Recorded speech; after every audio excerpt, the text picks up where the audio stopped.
আসসালামু আলাইকুম রহমতুল্লাহি ওবরাকাতু। আজকে আলোচনা করব নদী খনন করতে দেখলে কি হয়। সাথে যুক্ত আছে আমি মুফতি জুবায়ের ইমাম। আলোচনা বুঝতে সাথেই থাকবেন।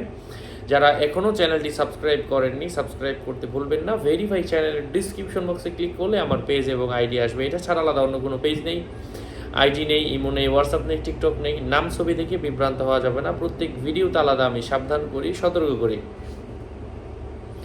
নদী খনন করা এটা সম্পদ পাওয়ার আলামত। সম্পদ পাবেন।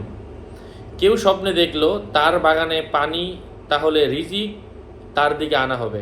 যদি দেখে সে পানিতে পড়লো, এরপর পানি থেকে বের হলো, তাহলে দুশ্চিন্তাগ্রস্ত হবে, পরে তার থেকে নিষ্কৃতি পাবে। যদি দেখে সে সাগরে পড়ে তার তীরে যাওয়ার জন্য লাফাচ্ছে, তাহলে সে বাচ্চার অনিষ্ট থেকে মুক্তি পাবে এবং তার শত্রুদের উপর বিজয় পাবে।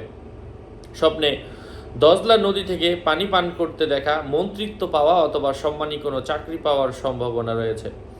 ফুরাত নদীর পানি শুকিয়ে যেতে দেখার অর্থ হচ্ছে খলিফা মৃত্যুবরণ করবে। স্বপ্নে নীল নদ থেকে পানি পান করতে দেখলে স্বপ্নদ্রষ্টা যে পরিমাণ পানি পান করেছে সেই পরিমাণ স্বর্ণ অর্জন করবে, এমন কিছু বোঝায়।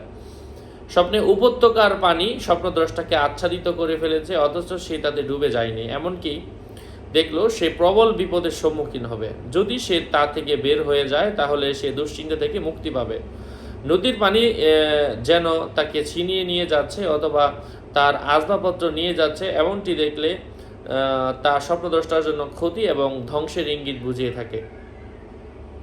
যদি কোনো ব্যক্তি দেখে নদীর পানি স্বচ্ছ এবং তা তার বাড়ির দিকে যাচ্ছে, এর মানে হচ্ছে সচ্ছলতা এবং ধন সম্পদ তার বাড়ির দিকে আসবে, তার দিকে আসবে, এমন কিছু বোঝায়।